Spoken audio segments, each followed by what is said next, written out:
रायगड जिल्ह्यातल्या सहकाराला आणखी एक धक्का बसलाय।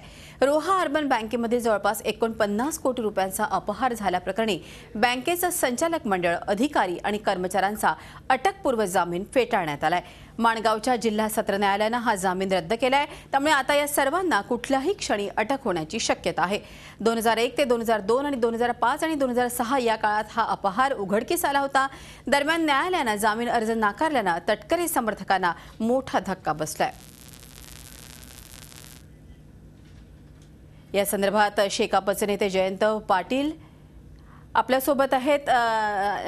जयंतजी, आपण बघतोय की कोर्टाने हा अटकपूर्व जामीन अर्ज फेटाळलेला आहे आणि एकूणच आता बघतोय हे प्रकरण एक वेगळा रंग घ्यायला सुरुवात केलेली आहे। काय सांगाल?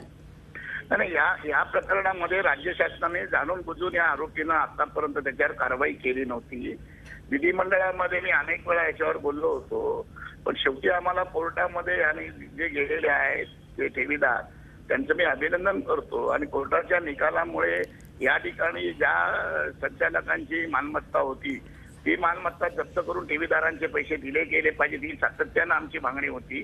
ती मला वाटतं याच्यावर पूर्ण होऊन ठेवीदारांना पुन्हा पैसे मिळतील अशी माझी याच्यामध्ये अपेक्षा होते। आणि म्हणून या ठिकाणी ज्या प्रवृत्ती वाढत आहेत की गरिबांचे पैसे बुडवायचे आणि या सगळ्या संस्था आणि यांची विल्हेवाट लावायची, या ठिकाणी रायगड जिल्ह्यामध्ये 5 बँका बुडालेल्या आहेत। पेण अर्बन बँक आहे, अलिबाग ही तुमची गोरेगाव अर्बन बँक आहे, रोहा अर्बन बँक आहे, भूविकास बँक आहे। या सर्व बँका राष्ट्रवादीच्या नेतृत्वाखाली या ठिकाणी होत्या आणि तटकरेंचे सगळे बगलबच्चे याच्यामध्ये लयलूट करून राजरोसपणे मिजासात या ठिकाणी फिरतायत। याचं दुःख रायगडच्या जनतेला खऱ्या अर्थानं होत आहे। खरं, धन्यवाद जयंतजी आमच्याशी बोलल्याबद्दल। शेकापचे जयंत पाटील आपल्याबरोबर होते।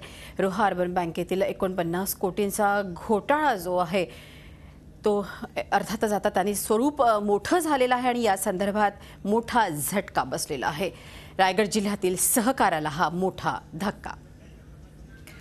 झी 24 तास, एक पाऊल पुढे।